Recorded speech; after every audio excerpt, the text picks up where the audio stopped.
What's up, everyone?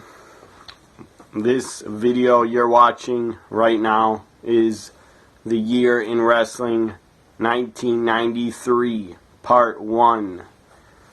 I'll be talking about Royal Rumble 93 pay-per-view, WCW Superbrawl 3 pay-per-view, and Wrestlemania 9 also. So I'm going to kick off the year in wrestling 1993 talking about the world title change. The NWA World Heavyweight Championship changed hands on January 4th, 93 in Tokyo, Japan. The champion, Masahiro Chono, lost the NWA World title from Masahiro Chono lost the NWA title to the Great Muta. So the Great Muta becomes the new NWA World Heavyweight Champion very, very soon in 93. Happened January 4th, 93. Big Tokyo Dome show put on. I'm pretty sure it's put on by New Japan Pro Wrestling. So the Great Muta wins the NWA title. The NWA title at the time was still under the WCW umbrella. So the Great Muta wins the NWA title. And then a month later, in February, the Great Muta would lose it. But I'll talk about that when I talk about Superbrawl 3. Before the Muta lost, after the Great Muta won the title. I don't know why I said he lost it. I meant after the Great Muta won the title.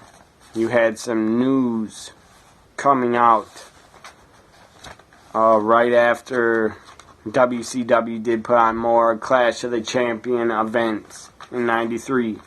And the first one was in January. And it was, I believe, from my hometown of Milwaukee, Wisconsin. Why am I discussing it? Because it was the first Clash of Champions held in Milwaukee, and it was in January of 93. And now I lost the information I had written down about it. The main event of Clash of Champions, if I can find the goddamn thing. January 13th, 1993, Clash of the Champions 22 took place in my hometown of Milwaukee. The main event I'll discuss because that was really the only match worth talking about. The main event was Sting, Dustin Rhodes, and Cactus Jack defeat the team of Paul Orndorff, Barry Windham, and Big Van Vader in a Thunderdome no DQ street fight. In a Thunderdome cage, no DQ street fight. So Sting, Dustin Rhodes, and Cactus Jack get the victory, and all those guys were feuding at the time. Sting was feuding with Vader. They would have a big strap match for the WCW World title at Superbrawl 3 a month later. Paul Orndorff was feuding with Cactus Jack. They would have a match later at Superbrawl. And Barry Windham was feuding, I guess, with his former partner, Dustin Rhodes. So that was Clash of the Champions 22, taking place January 13th, 93. Now I'm going to talk about some sad news that we got in January of 93. January 27th, 93. The late, great, eighth wonder of the world, Andre the Giant, passed away.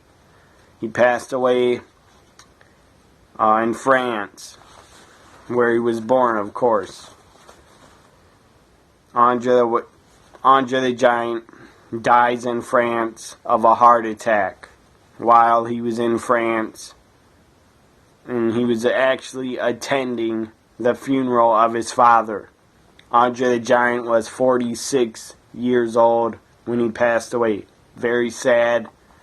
Andre the Giant still, to this day, if you bring up Andre the Giant, just about everybody knows who Andre the Giant was. He was a legend. He was an all-time great and a true giant. And there's been a lot of legendary Andre the Giant stories that have been told by wrestlers that knew him and that hung around with him and that were friends with him. This isn't really a PG story, but I'm going to tell it anyways. So kids, if you're watching, turn it off. When Andre the Giant would stay in hotels, the guy was too big to sit on the toilet. He could not take a dump in the toilet because he was too large. If he sat on the toilet, he would have probably broke it. So, what did Andre the Giant do to take a number 2? He would take it and go in the bathtub. I don't know how he would, if he would squat or just sit on the side of the bathtub and go, but he would take a number 2 in the bathtubs of hotel rooms. That's a story I heard. I'm not 100% if it's true, but it sounds true to me, and I hope it's true because it's funny as hell. And if you don't think it's funny and you think it's sick, I apologize. I have a sick sense of humor, so I think it's funny that Andre was too big to sit on the toilet, so he would take a dump in the hotel bathtub. And I guess he would leave it there. I don't know what I guess he'd just leave it there for the maids to clean up. Those poor maids had to clean up Andre the Giant's number 2. There's also been legendary stories of Andre the Giant drinking. One time he drank 110 beers at once in one sitting, or within a couple hours he drank 110 beers. That's insane. And then after that, he drank like 5 bottles of wine or 10 bottles of wine. That's insane. I can't imagine drinking 110 beers. I've never even drank an entire beer my entire life. I don't drink. Not a fan of drinking. But Andre loved to drink. He loved to have a good time. And that's a legendary story. 110 beers and then 10 bottles of wine. Crazy. And by 93, before Andre passed, he was retired from the ring. His last match was WWF pay-per-view. His last match was at Wrestlemania 6. Was his last wrestling appearance in the WWF. He would return after that in 91 and to just appear a couple times in 1991 on WWF TV. So very sad. January 27th, Andre the Giant passes away from a heart attack. He was 46 years old. For a giant his size, that's pretty. He lived a pretty long time for being a giant. Okay, now I'm going to talk about Royal Rumble 1993. Pretty damn entertaining Royal Rumble. if you ask me, 93 was a good Rumble. A lot of stuff happened.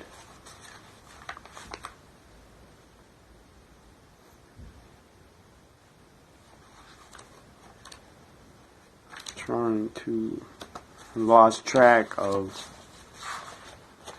this page again. About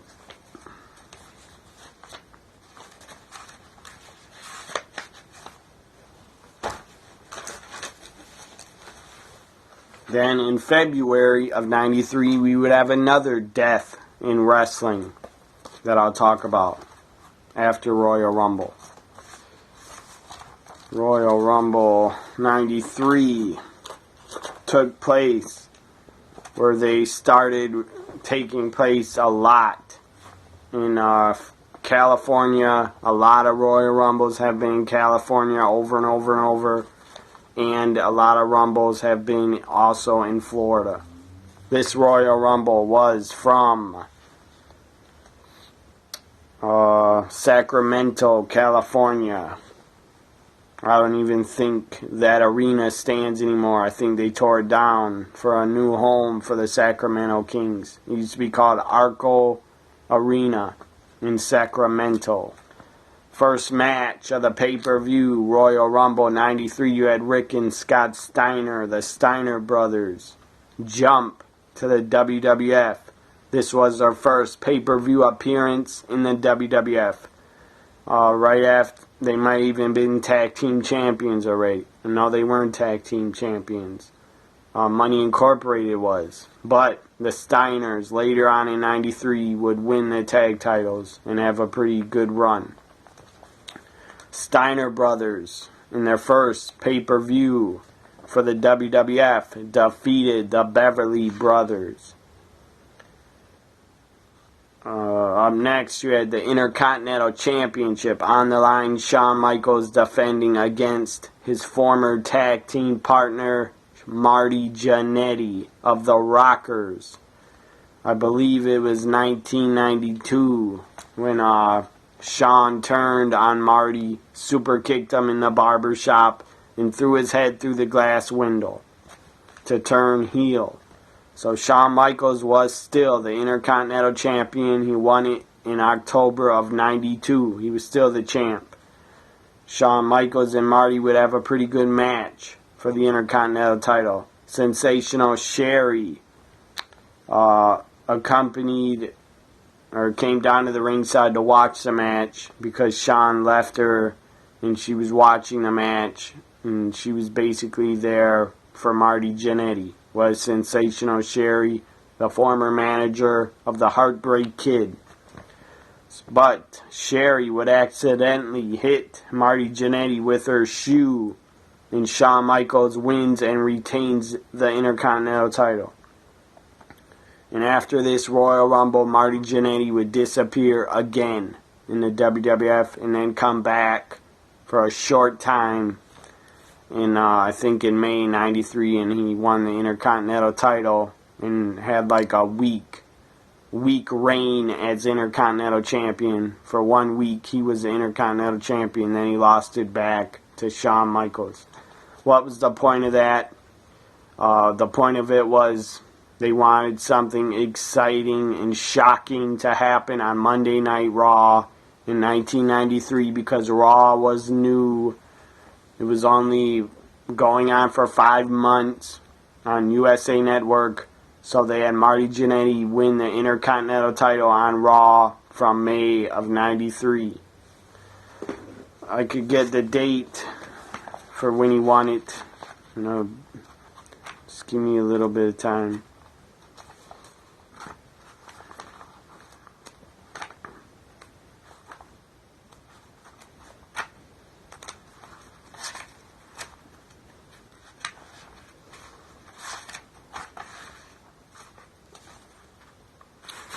It was May 17th, 93 that Shawn Michaels lost the Intercontinental title to his former partner Marty Jannetty in New York City at the Manhattan Center. Legendary building, ballroom. It's called the Manhattan Center. That's where they ran Raw from Monday Night Raw's debut at the Manhattan Center in New York from January 93 until, I would say, the end of July. They did Monday Night Raw tapings at the Manhattan Center. And the crowd was great. Crowd loved Raw. They were a great crowd. Very into Monday Night Raw in its early days on the air. That was a great decision by the WWF to bring Monday Night Raw exclusively to New York City for a couple months, because New York has some great wrestling fans.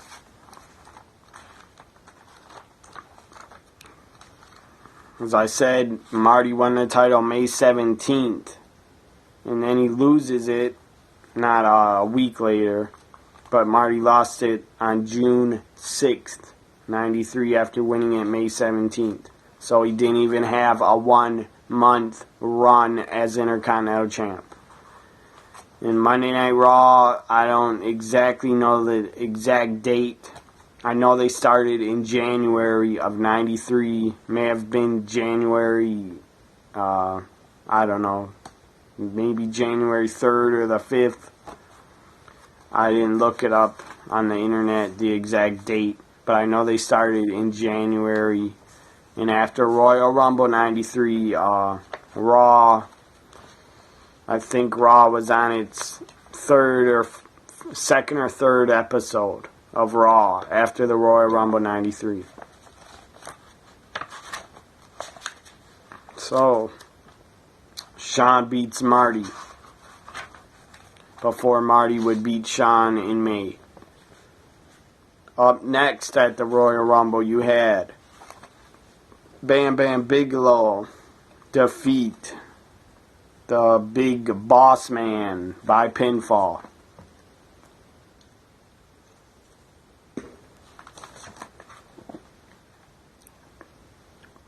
That was an okay match. Two big guys going at it. Two super heavyweights. Big Boss Man was a big guy, but he could really move around, and he was a great athlete for his size. Bam Bam also great athlete, great big man. Up next, you had the Royal Rumble match. 30 men over the top rope. Winner went to WrestleMania 9 to get a title shot. You had Randy Savage was in this. I think... No, Bret Hart was not in it. Bret Hart was the WWF champion, and he would defend the title against Razor Ramon on the Royal Rumble 93, and he would retain and win. So Randy Savage was in this Royal Rumble. Ric Flair was number 2, I think, or maybe number 1 in the Rumble. In 92, Ric Flair was like number 3. Bob Backlund was in Royal Rumble 93. He had a great showing. He was like 43 years old at the time. He lasted at least 45 minutes in the Rumble. Mr. Perfect came in, went right to Ric Flair, beat the hell out of him. They were feuding at the time.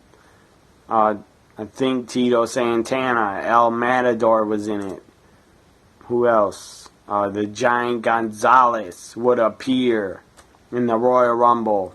He appeared and started beating the crap out of the Undertaker, slammed his head against the stairs, laid out the Undertaker in the Royal Rumble. And then you had the urn laying in the ring, and I believe green smoke started coming out of the urn. It was crazy to see that as a kid. I didn't know what the hell was going on. And Giant Gonzalez looked absolutely ridiculous with his bodysuit, where he had basically muscles painted on his bodysuit because his body looked pretty awful. So I guess the WWF wanted to hide his body and his looks. So they put him in a bodysuit, and he even had fur up on his shoulders. It was stupid. It was a god-awful look. Giant Gonzalez, the character, the bodysuit, may have even been worse than Oz and the Red Rooster. It was that bad. So, Giant Gonzalez debuts in the WWF, comes out, lays out The Undertaker to set up their match at WrestleMania 9. Another debut. Not just the Steiners debuted and Giant Gonzalez debuted, but also Lex Luger was healthy, finally ready to wrestle in the WWF. They wanted him to wrestle in 92, but he was in a really bad motorcycle accident. And then he had a steel plate put in his forearm. So that's how the gimmick, the Narcissus, came about, where he was knocking people out with his forearms. That was basically his finishing move. He would throw a guy into the ropes, run into him, and drill him with his steel-plated forearm. I guess he does have a real steel plate in his forearm with screws in it because of his motorcycle accident. So Lex Luger comes out and basically poses and is posing for the camera. Bobby Heenan is on the microphone trying to sell it, how great Lex Luger looks, trying to sell the Narcissus gimmick to all of us. And the Narcissus gimmick, it was what it was. It wasn't that great, but it also wasn't that bad either. It fit Lex Luger at the time. He did a pretty good job being the Narcissus. So the winner of the Royal Rumble, everybody should know, was Yokozuna. Yokozuna wins the 93 Royal Rumble, goes to WrestleMania 9 to get a title shot against Bret the Hitman Hart, who at the time, they were really pushing Bret Hart. He was the face of the company, he was the world champ, and he was in the main event of WrestleMania 9. Now I'm going to talk about Superbrawl 3, which took place in the South, I believe. Seems like all their pay-per-views are in the South. North Carolina took place in Asheville, North Carolina. Superbrawl 3, February 21st, 93. First matchup of the pay-per-view, you had the team of Brian Pillman and Steve Austin, the Hollywood Blondes. I don't think they were called the Hollywood Blondes yet, but they became the Hollywood Blondes after this pay-per-view. The Hollywood Blondes beat Eric Watts and Marcus Alexander Bagwell. I think it was a decent tag match. I don't really remember it. Too Cold Scorpio versus Chris Benoit. This was a great match. Great action down to the very last second. The bell rang. No, it didn't. I thought the bell rang, but I was wrong. I watched this match a couple months ago. It was awesome. Too Cold Scorpio versus Chris Benoit. They always worked really well together, and it was a great high-flying technical wrestling match. They put on a great show. And the match went to 19 minutes, 59 seconds. There was a 20-minute time limit. And with 1 second left, Too Cold Scorpio wins the match before the time limit expired. Great finish in that match. Whoever came up with that finish, great job.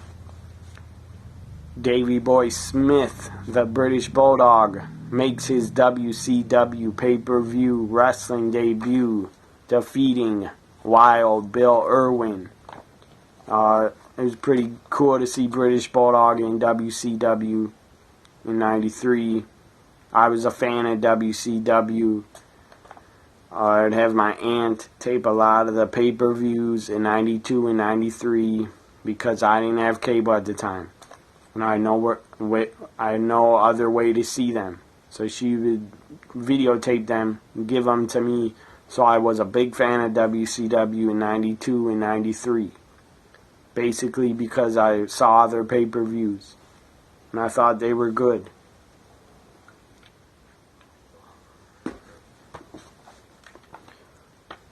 So Davey Boy wins his debut in WCW.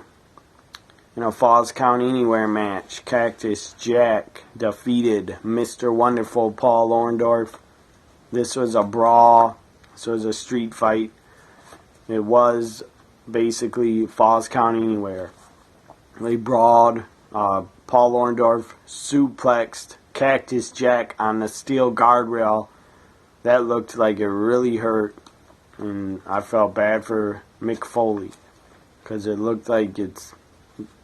I don't see how in the hell you could take getting suplexed on the middle of your back, right on your spine, onto a steel guardrail. It would hurt like hell. But Cactus Jack wanted to do crazy spots like that. So he wanted Paul Orndorff, I guess, to suplex him on the steel guardrail. That was brutal. The finish, Cactus Jack had a shovel. He hit Paul Orndorff with a steel shovel to get the win in a Falls Count Anywhere match. This was a Smoky Mountain wrestling match. You had Jim Cornette even show up with the Heavenly Bodies. He was not employed by WCW at the time. He didn't even like them, so I'm surprised he went back. You had the Rock and Roll Express defeat the Heavenly Bodies in a pretty good tag match. Those were two tag teams from Smoky Mountain Wrestling. Up next, you had the United States Champion Dustin Rhodes defeat Max Payne. And it was pretty lame. Max Payne as a wrestler sucked. Nothing against Dustin Rhodes. He's a great wrestler and a great athlete. But Max Payne and him did not work well together. Up next, you had Barry Windham challenge the Great Muta for the NWA Championship. Barry Windham and the Great Muta for the NWA title. This was really cool. This was great to see and great to watch, and it was a good match. I don't think it's very long, but it might have been, I don't know. I think it was under 20 minutes. Anyways, Barry Windham finally wins a world title and beats the Great Muta for the NWA Championship at Superbrawl 3. Barry Windham is the new NWA champion. And it was stupid to even still have the NWA title around because WCW already had their own world title. And it was called the WCW World Heavyweight Championship. So they didn't need the NWA title. But it was still around. And I guess it still meant something. In the main event, you had World Champion Big Van Vader defeat Sting in a White Castle of Fear strap match. This was cool. This was awesome. I'm a big Sting fan, big Vader fan. I loved their matches together. They always worked very well together. And this was a great strap match. At the end, you had Sting whipping Vader with the strap in the corner. And Vader busted his ear open, or his ear started bleeding, and blood was running down his chest from his ear. So very violent match, violent end, and it was a very good strap match. As I said, Vader beat Sting to retain the WCW World title. And I believe Vader, right before 93, Vader won the WCW title from Ron Simmons in December of 93 at a house show. That was Superbrawl 3. There were at least 3 good matches on the show that I enjoyed.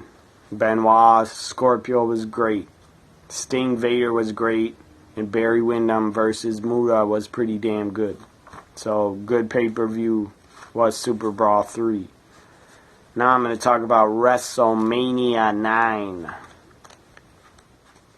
It was billed as the biggest toga party held in Caesar's Palace.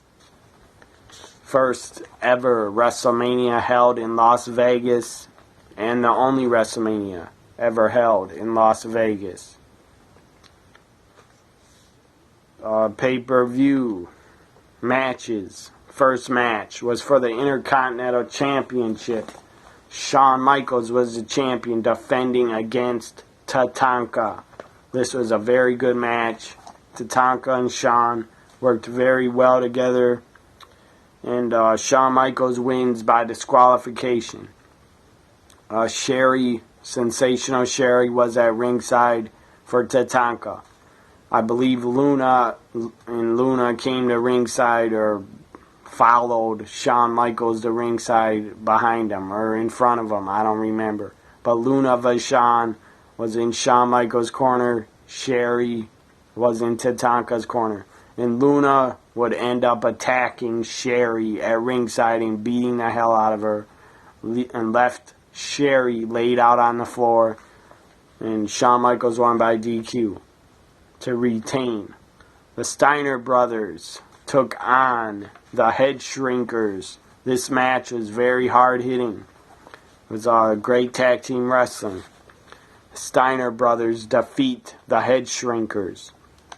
Up next, you had Doink, who was feuding with Crush at the time. Doink the Clown. He had that evil Doink original first theme music, evil theme music, and it was great. It fit his character very well. And during this match, I believe the referee was knocked out. You had two Doinks come out. Another Doink came out from under the ring, and basically the original Doink and the evil and the fake Doink basically went like this to each other, and it was funny. It was pretty entertaining to see that. I enjoyed it. Seeing two Doinks, it was cool. And Bobby Heenan, Jim Ross, Macho Man on commentary, they did a great job.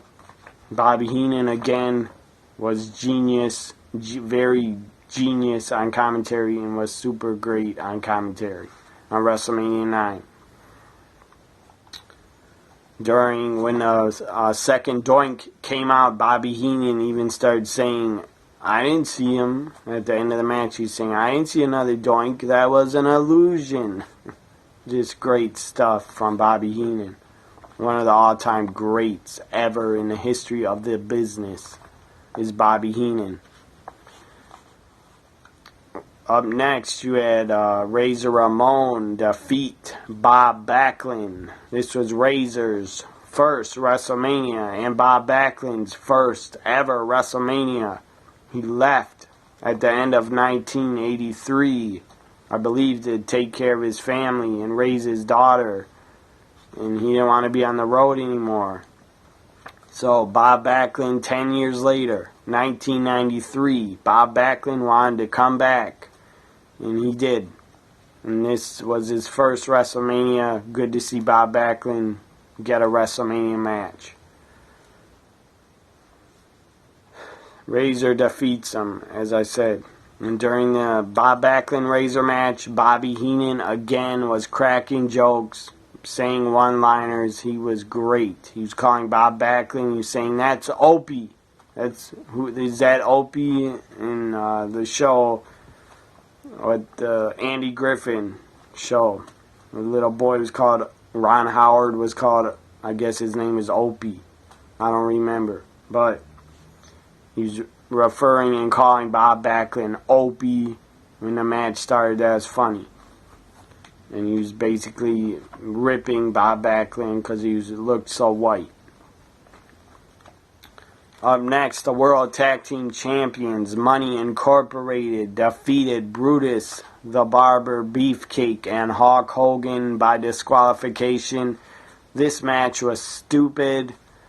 I did not like them putting Hulk Hogan in a tag team match at a WrestleMania. I guess they didn't know what the hell to do with Hogan because he was part-time.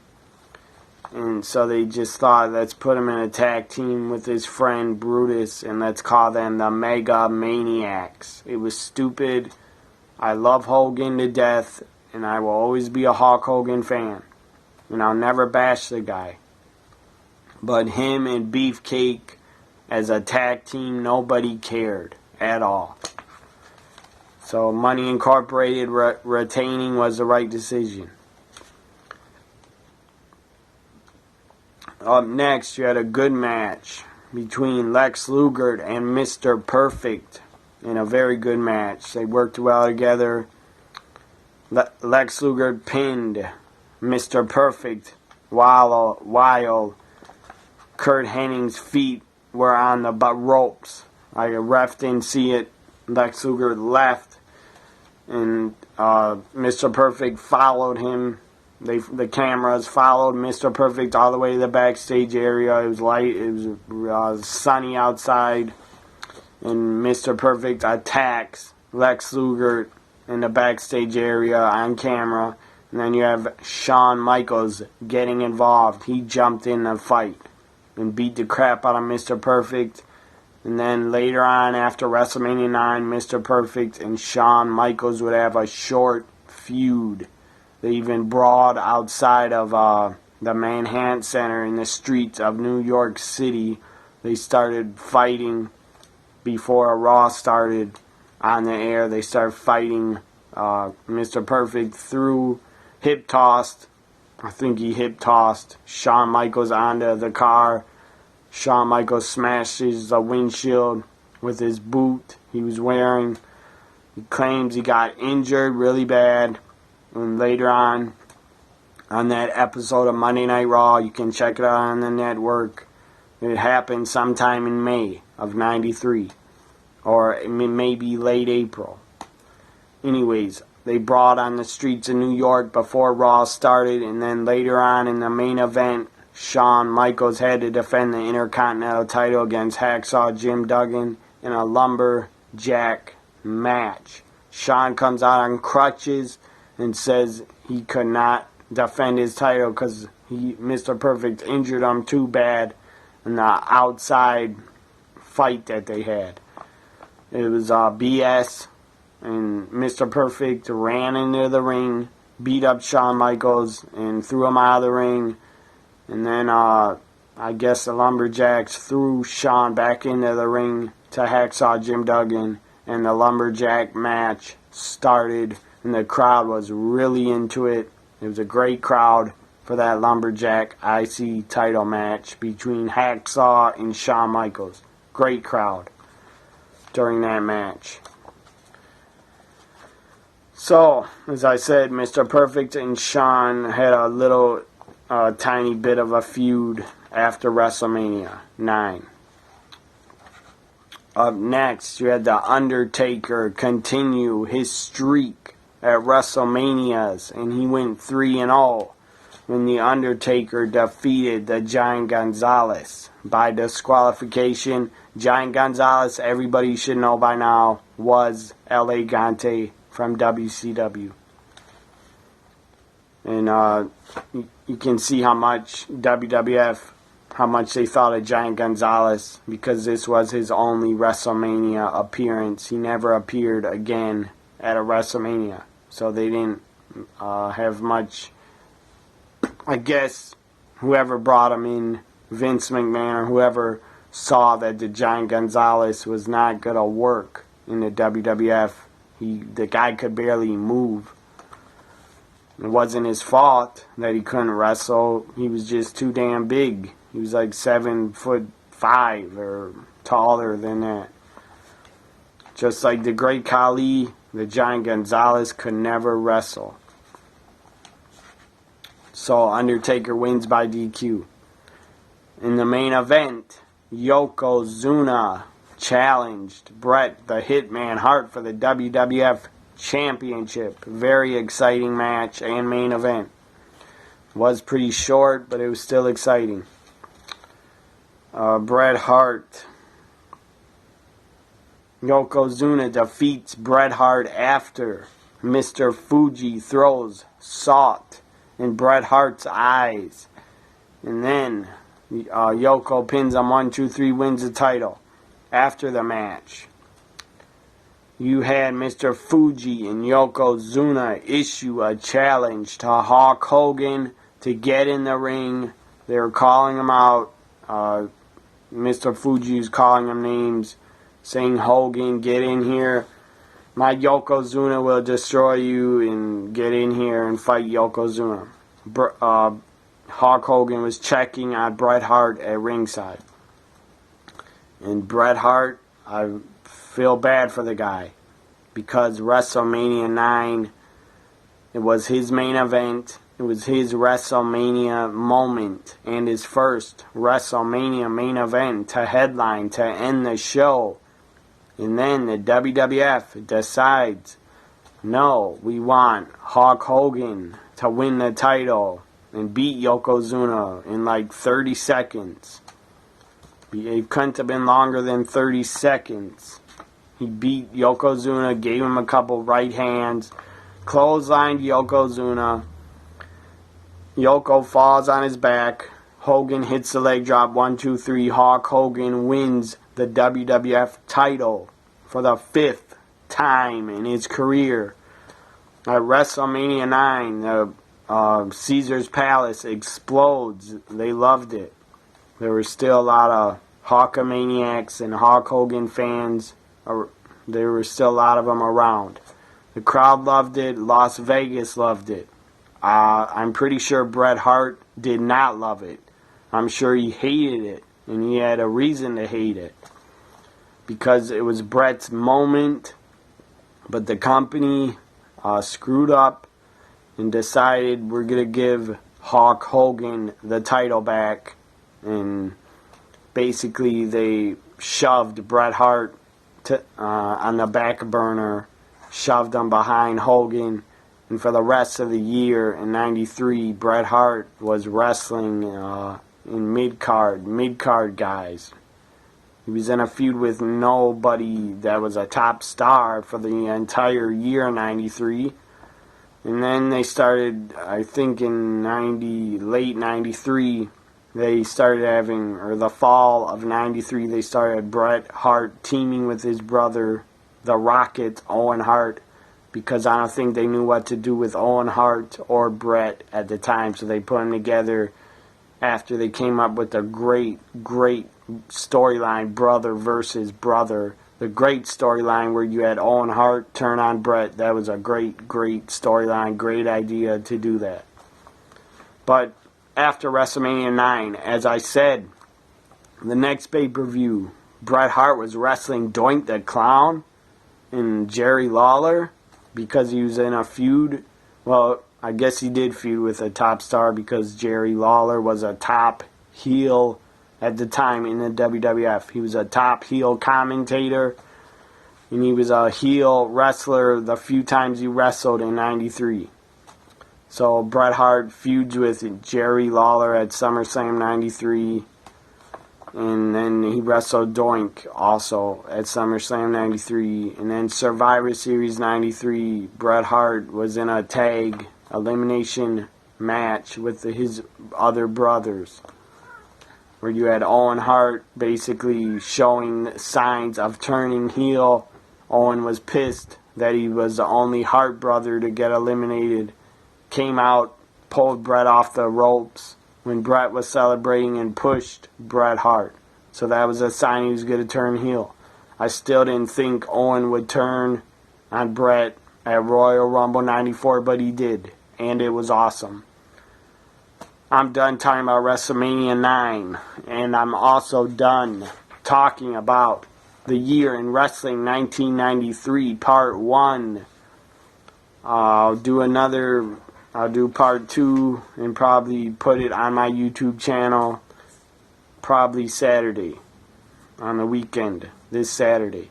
Anyways, I hope you enjoyed watching me talk about the year in wrestling 1993, part 1, not 2. I don't know why I put up 2 fingers. I meant part 1. Before I go, almost forgot to mention this, a news item from February 18th, 1993 it happened. Kerry Von Erich, Texas Tornado.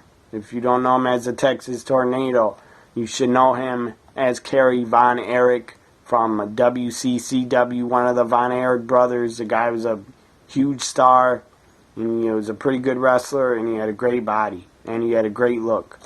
Kerry Von Erich commits suicide by a gunshot wound with a .44 caliber handgun. One day after being indicted on possession of cocaine, on a cocaine possession charge, one day after that, Kerry Von Erich kills himself. I'm sure he was super depressed. He had at least 2 or 3 brothers. 2 or 3 Von Erichs were already gone, so I'm sure that made him even more depressed. And he had addiction problems. I'm sure that did not help. That makes you more depressed. If you're doing drugs over and over and drinking, that is not going to help you. That's going to just make it worse and make you more depressed. So don't do it, people out there. If you're depressed, get some help. Get on depression medication, or go to a goddamn shrink and get some help, or go to a hospital, or go to your doctor and ask for some help. Tell them you have depression. If you do, I have depression sometimes, but it's not very bad at all.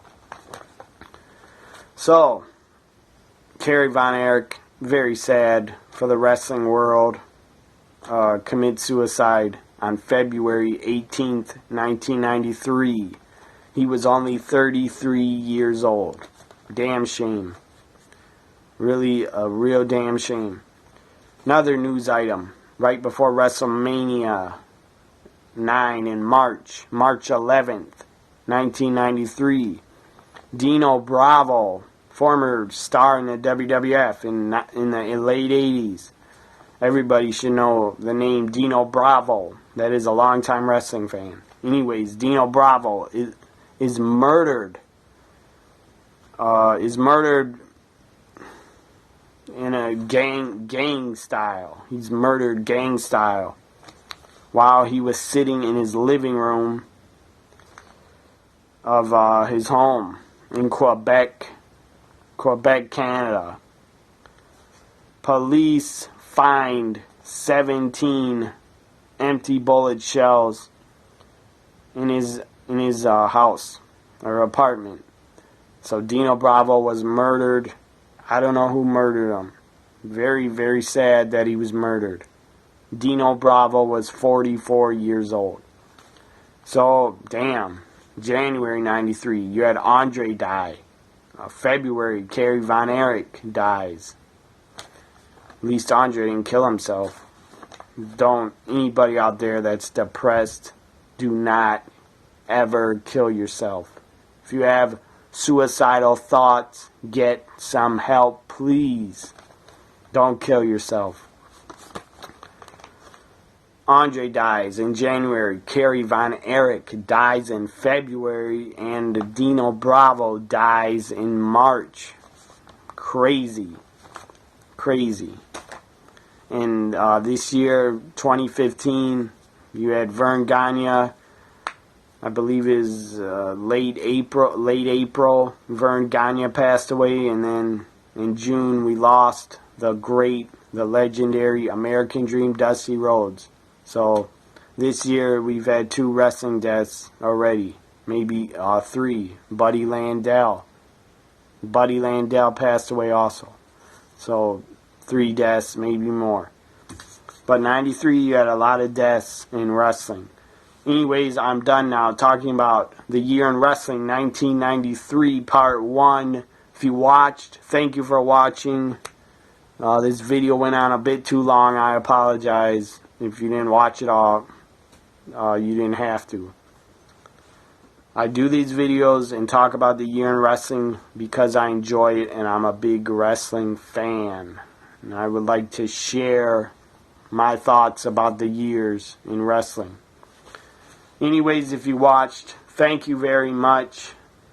Follow me on Twitter. I'm always tweeting live Raws, live SmackDowns, live NXTs. What else? Live TNA shows. I'm always on Twitter live tweeting the results of the shows. So follow me on Twitter at TNA WWE Guy and at NXT WWE Guy. I'm out of here. Bye for now.